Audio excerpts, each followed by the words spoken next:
Hello friends, আশা করি আপনারা সবাই ভালো আছেন।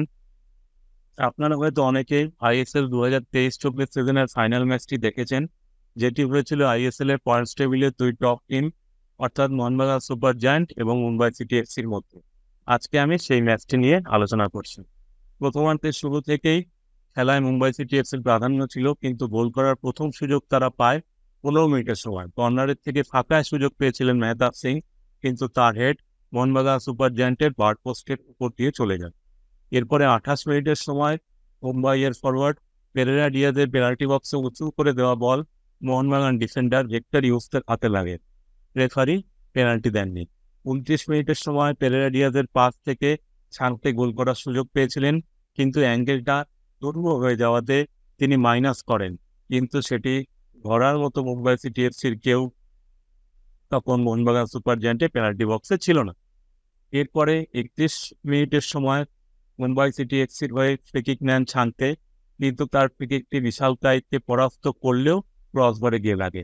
29 মিনিটের সময় বিক্রমের থেকে পাস পেয়ে ছানতের শট পোস্টে লাগে। এরপরে ছানতে আবার একটি সুযোগ পেয়েছিলেন, তিনি পেরেরা ডিয়াজের থেকে পাস পান, কিন্তু তিনি দারুণ রান করলেও তার শটটি লক্ষ্যভ্রষ্ট হয়। এরপরে মোহনবাগান খেলায় কিছুটা ফিরে আসার চেষ্টা করে। 42 মিনিটের সময় অনেক থাপ্পার পাস ধরে লিস্টন কোলাসো বক্সের মধ্যে দ্রুত গতিতে চলে আসেন, কিন্তু তার শটটি বাঁচিয়ে দেন মুম্বাই গোলরক্ষক চেম্পার। এরপরে 44 মিনিটের সময় দিমিত্রি পেত্রাতস একটি দূরপাল্লার শট নেন, কিন্তু সেটি বাঁচাতে গিয়ে ভুল করে বসেন মুম্বাইয়ের গোলরক্ষক। তিনি বলটি তুলে দেন কামিংসের পায়ে। কামিংস কিন্তু গোল করতে কোনো ভুল করেন। দ্বিতীয়ার্ধেও প্রথমার্ধের মতোই প্রাধান্য নিয়ে খেলতে শুরু করে মুম্বাই সিটি এফসির, এবং 53 মিনিটের সময় তারা গোলটি শোধ দেয়। ডিফেন্সের থেকে উঁচু করে বল ফেলেন নাগুয়েরা, বলটিকে ফলো করে বক্সের মধ্যে চলে আসেন পেরেরা ডিয়াজ, এবং বিশাল কাইতের পাস থেকে বলটিকে তিনি জালে জড়িয়ে নেন। 61 মিনিটের সময় পেরেরা ডিয়াজ হয়ে শান্ত হয়ে জায়েশ রানের কাছে বল আসে, কিন্তু তার শটটি লক্ষ্যভ্রষ্ট হয়। মোহনবাগান গোল করার সুযোগ পায় 69 মিনিটের সময়। দিমিত্রি পেত্রাতসের কর্নারের থেকে দারুণ হেড নিয়েছিলেন ভিক্টর ইউসে, কিন্তু তার হেডটি লক্ষ্যভ্রষ্ট হয়। এরপরে 81 মিনিটের সময় শান্তের থেকে ভয়টাস হয়ে বল আসে বিপিনের কাছে। বিপিন দুবারের চেষ্টায় বলটিকে জালে জড়িয়ে দেয়, এবং মুম্বাই তখন 2-1 গোলে এগিয়ে যায়। গোল শোধ করার সুযোগ পেয়ে গেছিল মোহনবাগান 5 মিনিটের মধ্যে। 86 মিনিটের সময় মানবীরের থেকে বল পায় কামিন্স, কিন্তু তার বলই লক্ষ্যভ্রষ্ট হয়।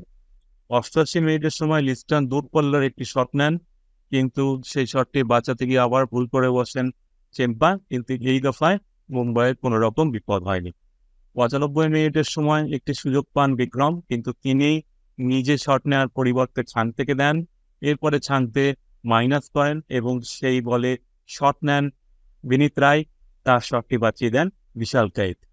এরপরে 97 মিনিটের সময় বিক্রম হয়ে বিপিন হয়ে বল আসে ভয়টাসের কাছে, তিনি বাঁ পায়ের শট জালে জড়িয়ে দেন, এবং মুম্বাই তখন 3-1 গোলে এগিয়ে যায়।